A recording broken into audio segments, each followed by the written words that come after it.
রহমত নিয়ে এলো মাহে রমজান, বরকত নিয়ে এলো মাহে রমজান। রহমত নিয়ে এলো মাহে রমজান, বরকত নিয়ে এলো মাহে রমজান।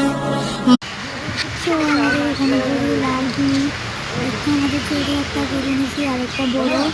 এবার জন্য আর একটা চুলার ছোটো গরুটা অনেক সুন্দর সুন্দর বলবেন দেখেন ছোটো গরুটা কিন্তু সুন্দর আমাদেরকে গরুটা কিন্তু অনেক আর এটা হচ্ছে বাকলা গরু সাদাটা, এটা খুব প্রিয় হচ্ছে দেখতে পাচ্ছেন দেখতেছি আর যেটা আমার ছবি দেখছেন এটা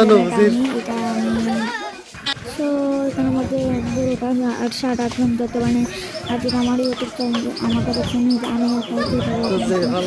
সামনে থেকে যেন কাজটা আর গরুটা যেন অনেক